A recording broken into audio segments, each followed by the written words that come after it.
Assalamualaikum warahmatullahi wabarakatuh. Waalaikumsalam warahmatullahi wabarakatuh. Alhamdulillahi wa kafa wa sallallahu wa sallama ala sayyidina al-Mustafa wa ala alihi wa ashabihi ahli sidqi wal wafa wa ala man tabi'ahum bihuda. Rabbana zidna ilma warzuqna fahma. Allahumma rzuqna ilman ladunni wa mashrabas safiyil haniya wa habyani. Allahumma dina bihudak waj'alna mimman sa'iru bi ridwak wa la tuwaddina waliyan siwak wa la taj'alna mimman khalafa amraka. Saya muliakan para habaib, para masyayikh, para ikhwan yang dirahmati Allah Subhanahu wa taala. Kembali kita berkumpul atas rahmat Allah yang Allah telah memberikan hidayah kepada kita hingga kita berkumpul dengan sesuatu yang baik, membaca yang baik, mendengarkan hadis Rasulullah Shallallahu Alaihi Wasallam. Maka ini patut kita syukuri karena di saat ini pula ribuan orang dilalaikan oleh Allah Subhanahu Wa Taala. Entah Allah sengaja melalaikan mereka, na'udzubillah min dzalik. Maka man yahdillah fala mudhillalah. Barang siapa yang diberikan hidayah oleh Allah Subhanahu Wa Taala, maka tidak ada satupun makhluk yang bisa menyesatkannya. Wa may yudlilhu fala hadiyalah. Dan jikalau ada makhluk yang disesatkan oleh Allah Subhanahu wa taala, manusia yang disesatkan oleh Allah Subhanahu wa taala, Allah pengen ia lalai, Allah pengen ia sesat, Allah pengen ia berbuat maksiat, maka tiada satu makhluk pun yang bisa memberikan orang tersebut hidayah. Maka hidayah ini ma'asyiral hadirin sesuatu yang sangat agung yang harus kita syukuri. Begitu juga sambil kita menuntut ilmu, sambil pula kita menanamkan rasa takut kita kepada Allah Subhanahu wa taala, ya, kita niatkan untuk ilmu ini agar kita jauh dari hal yang membatalkan di dalam ibadah, agar ibadah kita sah, agar kita bisa mengajarkan anak, istri, cucu kita, agar kita pun digolongkan dengan orang-orang soleh. Karena perkumpulan kita pada malam hari ini ialah dengan niat menyerupai orang-orang soleh. Al-Imam Al-Hasan Al-Basri, Imam Hasan Al-Basri, beliau Sayyidut Tabi'in, ya, pemimpinnya Tabi'in. Beliau mengatakan, idza ra'aita man tara fil hawa wa masya wa yamshi fawqal ma wa yamshi 'alal ma la taghtar, fa innaka lan talhiqal abrar illa bi'amalihim. Kata Imam Hasan Al-Basri, jikalau engkau melihat ada orang yang bisa terbang, jikalau engkau melihat sekilas, engkau memandang bahwasanya kau menyangka dia orang soleh karena dia bisa berjalan di atas air, maka jangan engkau tertipu, kata Imam Hasan Al-Basri. Kenapa? Engkau tidak bisa mengikuti orang soleh, engkau tidak bisa menyerupai orang soleh, entah dari keramat, entah dari keajaiban-keajaiban. Engkau tidak bisa menyerupai orang soleh kecuali dengan mengikuti amal ibadah mereka. Maka ma'asyiral hadirin, mungkin sekalipun kita bukan orang soleh, tapi kita pada malam hari ini menyerupai orang soleh dari segi perilaku yang mereka selalu perbuat, ya, yang selalu mereka lakukan, yaitu apa? Selalu menuntut ilmu hingga akhir hayat. Ma'asyiral hadirin yang dirahmati Allah Subhanahu wa taala, mari kita kaji satu atau dua hadis Rasulullah SAW yang berkenaan tentang ibadah. Sampailah kita pada malam hari ini akan membahas dua hadis, yang mana dua hadis ini berkaitan tentang bergerak yang banyak. Bergerak lebih 3 kali yang bisa membatalkan sholat. Lalu gerakan yang bagaimana yang tidak membatalkan sholat? Apakah ada gerakan di luar sholat? Ya, ada gerakan di dalam sholat itu yang boleh kita lakukan walaupun banyak, ya, atau hanya 3 kali berturut-turut saja langsung batal sholat? Maka insya Allah pada malam hari ini kita kaji. Baik, hadis yang pertama yaitu tentang yang diriwayatkan dari Abi Qatadah. Abi Qatadah radhiyallahu anhu qol, yang mana beliau ini sahabat Rasulullah yang mulia. Beliau hadir pada saat perang Uhud. Beliau hadir juga pada perang yang lainnya, yang mana beliau mendapatkan keajaiban dari Rasulullah SAW ketika mata beliau itu ditusuk panah, ya, terkena panah orang kafir. Lalu dia bawa matanya tadi yang bergentolan, ya, membawa matanya tadi ke kemah Rasulullah SAW. Sampai di kemah, Rasulullah langsung meludahi dengan ludahnya di tangan Rasulullah. Lalu Rasulullah usap di mata Abi Qatadah tadi, langsung matanya kembali sembuh. Bahkan kata Abi Qatadah, mataku yang diusap oleh Rasulullah yang awalnya terkena panah itu lebih terang, ya, maksudnya lebih jelas ketika melihat sesuatu dibandingkan mata sebelahnya. Subhanallah. Nah, Abi Qatadah ini meriwayatkan hadis, beliau berkata, kana Rasulullah sallallahu alaihi wasallam yusalli wa huwa hamilun Umamah bint Zainab. Fa idza sajada wada'aha wa idza qama hamalaha, muttafaqun alaih. Adalah Rasulullah sallallahu alaihi wasallam ketika sedang sholat, suatu ketika Rasulullah membawa Umamah. Umamah ini cucu Rasulullah dari anak Rasulullah yang bernama Zainab, anak perempuan Rasulullah yang bernama Zainab. Zainab kawin dengan Abul As bin Rabi, ya. Abil As bin Rabi bin Abdul Uzza, ya, bin Abdul Syams bin Abdul Manaf, ya. As bin Rabi ini ialah suaminya Zainab, menantunya Rasulullah Shallallahu Alaihi Wasallam, punya anak namanya Umamah, ya. Nah, Umamah ini suatu ketika kecil, masih di masa kecilnya itu bermain di samping Rasulullah Shallallahu Alaihi Wasallam. Rasulullah membawa Umamah ke masjid. Lalu ketika Rasulullah sholat, khawatir Rasulullah bahwasanya Umamah ini bakal lari kemana-mana, maka Rasulullah ketika sholat, Rasulullah gendong Umamah. Tapi apa? Ketika sujud tidak bisa gendong, ya. Ketika ruku tetap digendong oleh Rasulullah, ya. Ketika tidak tetap digendong oleh Rasulullah, ya.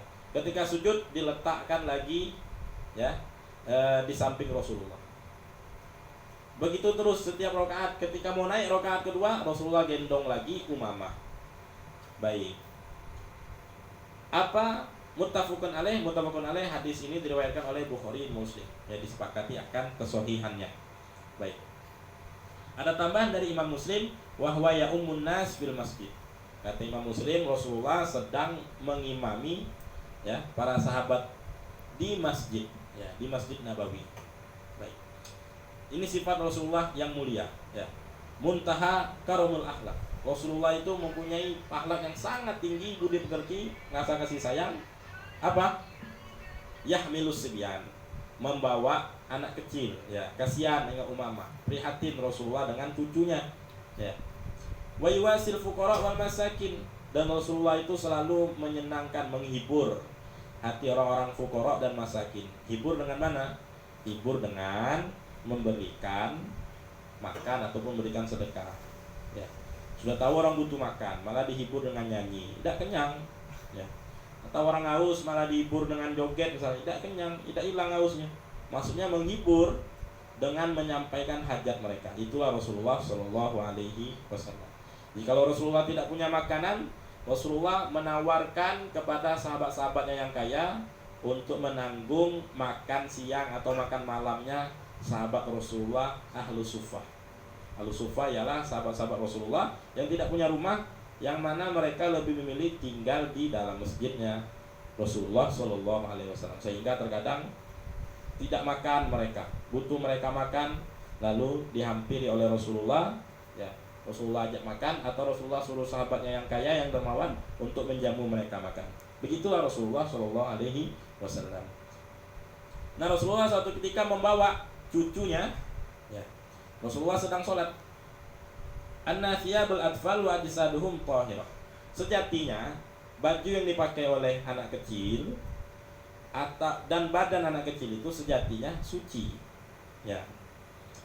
Wa anna dukhuluhum al-masjid laisa bimahdzur. Dan juga anak kecil masuk ke dalam masjid itu tidak apa-apa, tidak mengapa, ya, tidak berbahaya. Ya. Malam yahsul minhum taswis. Tapi ingat, anak kecil yang memang dia sudah paham omongan, ataupun dia belum paham omongan tapi dia anaknya nurut, ya diam, tidak berani, ya tidak berani lari-larian, ya tidak berani nyerit-nyerit, ya. Itu tidak apa-apa masuk dalam masjid, ya bahkan bagus mendidik mereka. Akan tetapi jikalau anak kita, anak orang itu ribut, anaknya sudah tahu ribut, jangan dibawa ke masjid, atau dibawa ke masjid disuruh diam, ya jangan membuat taswis, membuat gaduh masjid. Jadinya ini dak, anaknya disuruh kalau ke masjid, dimorang anaknya, masjid, bapak, kalau bapak lah sudah di surga, tidak perlu lagi ke masjid, ya, bapaknya tidak ke masjid. Hasil anaknya dilantarkan, ya yang ribut ya ribut, yang nendang ya nendang, ya. Waktu kecil dulu tidak apa-apa, itu zaman jahiliyah. Saya pun juga, anak pun juga gitu, ya. Imam lah takbir, Allahu Akbar. Kata orang tua tuh jangan ribut, nyata dulu. Bapak tuh lah takbir, laju buat tendangan, ya. Bersebatan pakai kain, ya. Awak salam, orang salam, awak ikut salam, ya. Itu zaman jahiliyah dulu. Tidak masih kecil, tidak. Nah, kalau membuat gaduh lebih baik tidak usah ke masjid anak kecil teh. Kecuali kalau sudah paham omongan, dibilang nurut, bagus dibawa ke masjid. Ya. Dia sholat di samping kita supaya dia terbiasa, Berkaca dengan Sayyidah Umamah. Ya. Sayyidah Umamah binti Zainab, dia tidak ribut, tidak nangis, ya, tidak jerit. Hanya saja beliau diam, tapi kekhawatiran dari Rasulullah, takut cucunya kemana-mana, maka Rasulullah membawa. Nah, di sini kata para ulama, ya, anna Rasul uhdiyat lahu hadiah, ya kalau ada ayat.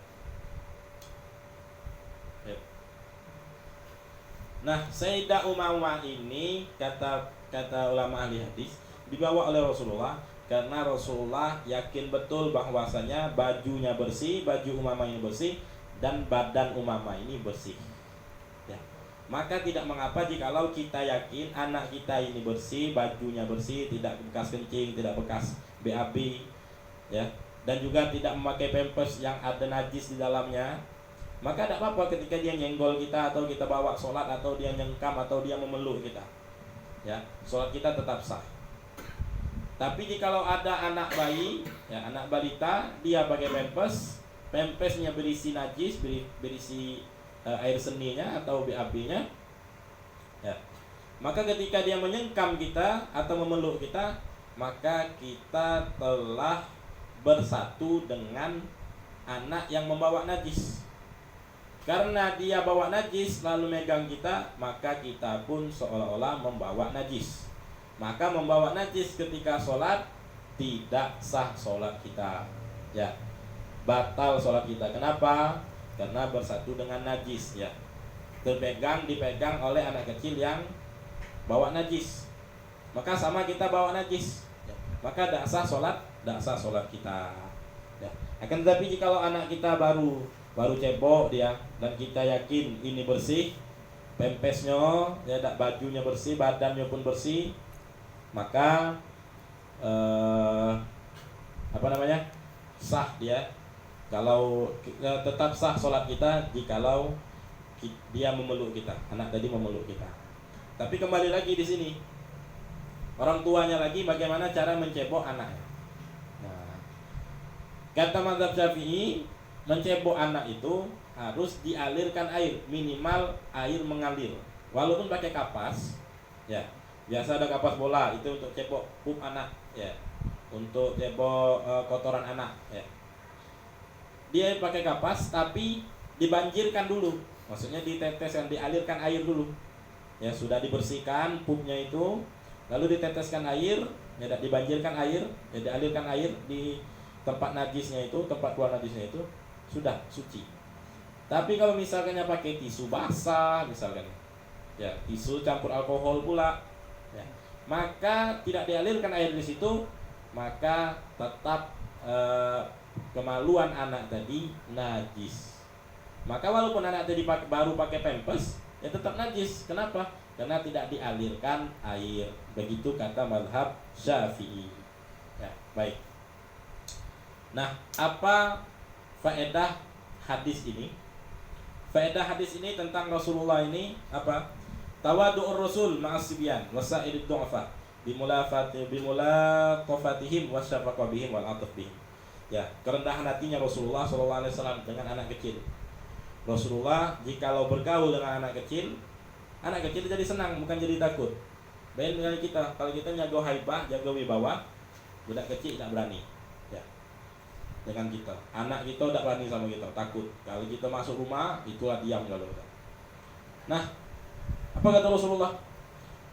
Kata para ulama, saksi yang dibenarkan, bukan saksi ya, pujian yang dibenarkan kepada seseorang. Kalau seseorang ini baik budi pekertinya, itu kalau dari kawan sudah biasa. Pujian itu tidak dianggap. Ya. Belum tentu sifat kawan ini dia benar-benar baik. Tapi kata para ulama, ya, syahadatul haqiqah, ya, hakikatnya penyaksian bahwasanya seseorang itu baik jikalau dia dengan keluarganya, anak istrinya baik. Apa kata Rasulullah? Khiyarukum li ahli wa ana khiyarukum li ahli. Sebaik-baiknya kalian ialah orang kalian di antara kalian yang baik dengan keluarganya. Adapun aku sebaik dari kalian orang dengan keluarganya. Ya, aku ini sebaik-baik kalian dalam segi berbuat baik kepada anak dan istri. Baik. Nah, itu tawaduknya Rasulullah sallallahu alaihi wasallam. Bahwasanya beliau nabi yang agung, ya. Faedah yang kedua, jawazu juhuli sibyan al-masajid. Boleh anak kecil masuk ke dalam masjid, dibawa ke masjid untuk sholat, ya. Bisyartin, dengan syarat alla yuhaddits minhum tashwis. Alla yahdus minhum tashwis. Hendaklah tidak terjadi gara-gara mereka itu kegaduhan di masjid dengan apa, jerit-jerit, nangis, bersilat, ya, ganggu orang. Kesian bapak-bapak naruh kacamata, dibawa kacamata lah sudah hampir 1 juta gitu. Pas sholat taruh di dekat sejadah. Ada budak kecil lari tengah-tengah sof. Hampir terpijak kacamata bapak, dia terkejut. Kata bapak tadi lagi sholat. Kacamata harga 1 juta ini terpijak. Ya, ganti gagang 400.000. Ya, kan ini buat kegaduhan namanya. Maka bagi ayah, ya, bagi bapak boleh saja membawa anaknya, tapi dengan syarat anaknya harus diam, ikut sholat, ya. Kalau tidak lebih bagus di rumah, ya. Bisa jadi bapaknya dapat dosa gara-gara dia memang sengajakan anaknya ke masjid untuk lari-lari, ya, dapat dosa bapaknya. Nauzubillah. Baik, faedah yang ketiga tentang hadis ini, jawazu hamlil atfal fis shalah. Boleh membawa bayi, balita di dalam sholat, ketika sedang sholat boleh, kalau memang hajat, ya. Tapi kalau dalam rumah ngapo itulah nak gendong anak, ya. Dalam rumah sudah insya Allah aman, ya. Jangan ngado-ngado nak gendong anak, ya, lagi sholat. Karena Rasulullah gendong cucunya, aku pengen gendong anak. Ini ada sebabnya, karena dibawa ke masjid, terlebih lagi masjidnya pinggir jalan, ya. Khawatir anaknya ditabrak segala macam. Yang keempat, suci, sejatinya suci pakaian bayi dan badannya selagi tidak nampak ada najis, ya. Kalau bayi itu pakai pampers, maka kita jangan yakin, ya. Jangan yakin bahwasanya anak kecil ini tidak ada najis. Jangan begitu. Harus kita ada sifat pertimbangan, ya. Baik. Yang kelima, al-fi'lul qalil fi shalah la yubtiluha. Perbuatan yang sedikit, gerakan yang sedikit di dalam sholat itu tidak masalah. Geser dikit misalnya, bergerak dikit, tidak masalah, selagi tidak 3 kali berturut-turut bergeraknya. Al-af'al idza ta'addat wa lam tatawal bal tafarraqat la tubtil shalah. Atau perbuatan yang dia berulang kali, banyak perbuatannya, tapi diberi jarak. Ya, misal begini, begaut misalkan, atau ada binatang. Nah, ini namanya hitungannya sekali. Dari bergerak balik lagi itu sekali, ya. Ternyata binatang ini tidak pergi-pergi, tidak lari 2 kali, tapi di jarak, ya. Nah, yang kedua kali itu tetap sekali hitungannya. Kenapa? Karena di jarak antara gerakan dan gerakan yang selanjutnya itu di jarak, maka tetap 1 kali kata ulama. la tubtilu shalah, tidak batal salat. Tapi kalau sudah bergaruk dengan gerakan besar tangan, nah ini 3 kali turut-turut batal salat. Ya. Begitu juga maju ke shaf yang kosong, sama. Ya. Dia setapak dulu, stop dulu, atau setapak 2 tapak stop. Ya. 3 balik ulang lagi, tinggal 1 lagi. Ya. Jadi gerakannya tetap 1, ya. Bukan 3 kali berturut-turut. Baik. Hadis yang selanjutnya tentang jikalau ada mudorot yang kita hadapi, bahaya yang kita hadapi di tengah-tengah melakukan sholat. Hadisnya dari Abi Hurairah radhiyallahu anhu, mudah-mudahan Allah selalu meridhoinya. Rasulullah SAW bersabda, "Uqtulul aswadain fis sholat." Bunuhlah 2 makhluk yang hitam. Ya. Apa di dalam sholat? Jikalau ada 2 makhluk ini, al-hayyah wal aqrab, ular dan kalajengking. Nah, kalau di padang pasir harap maklum, 2 binatang ini selalu bergentayangan, ya. Dikit-dikit duduk di bawah batang kurma, ada kalajengking. Dikit ular padang pasir sangat luar biasa, ya. Terlebih lagi yang warnanya hitam, karena Rasulullah bilang di sini, ya, ular hitam ataupun kalajengking hitam itu sangat dahsyat sekali. Tapi ini binatang, ya. Jangan pula kita ketemu orang Afrika atau kita lempar lagi ini. Ya. Kalau ketemu 2 yang hitam, maksudnya 2 yang hitam di sini binatang yang membahayakan, ya. Ular dan kalajengking. Ya. Hadis ini sahih. Ya. Ular ini, ya, sangat bahaya sekali, ya. Dicatuk, ya, kita menyamuk kesakitan, apalagi digigit ular. Begitu juga kalajengking yang mengganggu jelasnya, ya, dengan buntutnya itu. Yahmilus sum, yang mematikan, membawa racun yang mematikan. Makanya boleh dibunuh, ya. Jazauhal qatlu, ya, boleh dibunuh. Li'izaihal insan, karena 2 makhluk ini mengganggu kita, ya, mengganggu manusia. Boleh bunuh walaupun bukan di luar sholat, apalagi di dalam sholat. Baik, di sini ada 2 pilihan. Mau batal silakan, atau kalau berani bunuh ketika sholat silakan. Tapi jangan pakai nyerit, jangan pakai misalkan loncat segala macam. Kalau sudah loncat batal sholatnya. Ya. Hafadzanallahu minal a'da. Mudah-mudahan Allah jaga kita dari musuh-musuh yang membahayakan kita, ya. Wa waqana min syarrid da', ya, dan Allah menjaga kita dari penyakit yang berbahaya. Baik. 2 aswaden di sini, aswaden 2 yang hitam. Ada hadis Rasulullah tentang berbuka. Aftiru bi aswaden au kama qala. Berbukalah dengan 2 yang hitam. Nah, jangan kita sangka 2 yang hitam ini ketika berbuka dengan ular dengan kalajengking, bahayanya. Ya, makanya kita jangan lihat arti mentah-mentah langsung kita hukumkan. Lihat dulu penjelasan ulama. Kalau di dalam sholat 2 makhluk yang membahayakan yaitu ular, 2 makhluk hitam yang membahayakan ular dan kalajengking. Atau apa saja. Kalau di Indonesia ini apa? Buaya tidak mungkin, ya tak? Hah? Kelapang. Nah, iya. Jangan kita sangka ular, pokoknya makhluk yang membahayakan. Ya, kelabang, yang nyengat, ya, tawon misalkan, ya.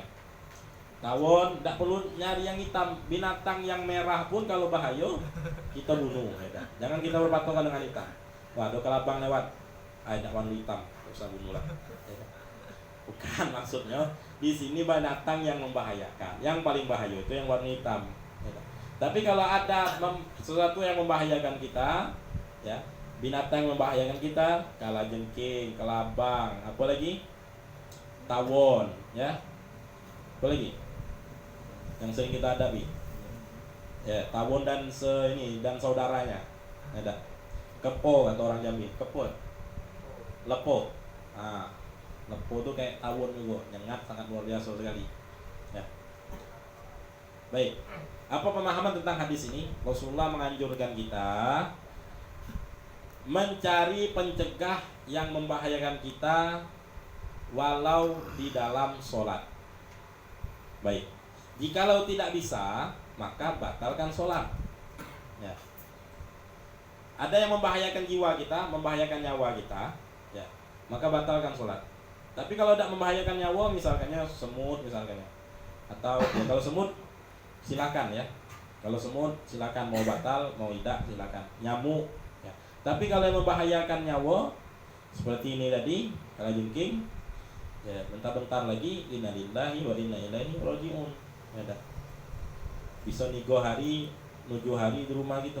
Karena kita is dead, ada gara-gara kalajengking tadi. Baik, jadi mencegah hal yang membahayakan jiwa kita di dalam sholat itu sangat dianjurkan. Kalau kita bisa. Jawazul amalul katsir fi sholat. Nah, di konteks hadis ini, pemahaman tentang hadis ini berarti kalau bunuh ular mau gerakan banyak, mau gerakan dikit, tidak batal sholat. Tapi nanti ada khilaf ulama di sini. Ada perbedaan pendapat ulama di sini. Ya. Baik. Yang ketiga, jawazu qatlil hayyah wal aqrab. Boleh membunuh ular dan kalajengking atau binatang apapun yang membahayakan di dalam sholat ketika sedang sholat. Min ghairi karohah, tanpa dimakruhkan gerak yang banyak tadi. Ya. Mau kita bisa bunuh dia dengan satu kali gerakan atau banyak gerakan, tidak makruh. Ini pendapat mazhab Hanafi. Ya. Pendapat mazhab Hanafi. Mau gerakan banyak, mau sambil loncat misalnya, tidak apa-apa. Pakai kungfu misalnya, tidak masalah. Ya, dalam mazhab Hanafi tidak apa-apa. Bergerak banyak itu tidak apa-apa. Tapi dalam mazhab Maliki makruh. Ya, wa karahal Malikiyah. Nah, dalam mazhab Syafi'i, dalam mazhab Hambali, boleh bergerak banyak, boleh bergerak dikit untuk membunuh binatang yang membahayakan kita. Nah, ini binatang ya. Kalau orang gila boleh dibunuh, dia membahayakan kita, bawa parang. Ya batalkan sholat kita. Jangan kecilnya pemahaman gitu. Ya, batalkan soal itu, lari. Ya dah. Bendo tuh bawa parang orang tuh, bukan bawa bulu. Ya. Kalau bawa rotan boleh lah gitu, diam. Sakit juga lagi rotannya. Nah, itu ya. Tapi mazhab Syafi'i apa? Kalau seandainya ada binatang yang membahayakan, kita bunuh. Yang jelas bunuh ini harus gerakan banyak, maka batal langsung sholat kita. Ya, batal langsung sholat kita. Tapi kalau bisa sekali bunuh, pakai apa lah bunuh itu? Tutup pakai ini, apa misalnya, tutup pakai lidah misalnya. Tidak usah dibunuh, tapi tutup pakai lidah. Habis sholat baru dibunuh. Tidak apa-apa, kayak gitu. Jadi anda pernah pengalaman ke Labang, ada di pelepah kurma. Jadi kami lagi sholat di kebun kurma, jadi ceritanya nih. Ditarim, bukan ditarim ya. 30 menit dari tarim. Jadi ketika di ladang itu, habis makan-makan, masak-masak, sholat di ladang kurma itu. Banyak nian ke Labang. Lagi sholat itu, sehingga lagi sholat harus ngelepas lidah, ngelepas selendang. Nah, nutupi jalan ke Labang tadi supaya tidak lewat, atau ke Labang tadi supaya tidak do keluar. Jadi tutup pakai sal atau tutup pakai sejadah. Tidak apa-apa bergerak, ngambil selendang untuk nutupi itu misalnya. Nah, kalau nijak lain cerita. Kalau nijak ke Labang tadi, lengket di kita, najis sudah kaki kita, sholat kita batal. Tapi kata mazhab Syafi'i, kalau sekali pukul tidak masalah, tidak batal sholat. Jikalau gerakannya tidak fatal. Gerakan tidak fatal itu bagaimana? Gerak tapi hanya sebagian tubuh kita yang bergerak. Nah, itu tidak masalah. Misalnya pak, ya, tangan kita yang bergerak. Tapi kalau sudah loncat ataupun mutar, nah ini semua anggota tubuh ikut gerak, maka ini gerakan yang fatal, yang membatalkan sholat. Tapi kalau butuh gerakan banyak, batal sholat. Kalau butuh gerakan sekali gerakan untuk membunuh binatang yang membahayakan tadi, itu tidak batal sholat kita. Baik, wallahu a'lam bishawab. Dua hadis ini menjelaskan tentang gerakan banyak dan juga yang membatalkan atau tidak membatalkan sholat dengan khilafiyah, perbedaan pendapat ulamanya. Baik, mudah-mudahan dengan kita kaji hadis ini, kita bisa tahu mana yang hak, mana yang batil, mana yang batal, mana yang sah, ya, mana yang makruh, mana yang haram, mana yang sunnah. Mudah-mudahan Allah Subhanahu wa taala ampunkan dosa kita, Allah angkat derajat kita, Allah berkahi rezeki kita, Allah berkahi kehidupan kita, Allah luaskan rezeki kita, Allah sembuhkan penyakit kita, Allah mudahkan urusan-urusan kita, Allah kabulkan semua hajat kita, Allah wafatkan kita dalam keadaan husnul khatimah. Allah ini ahwala kulli niyatin salihah jalibatan lil khairat wal bisyarat dunyawiyah wal ukhrawiyah. وإلى حضرة النبي محمد صلى الله عليه وسلم بسر أسرار الفاتحة.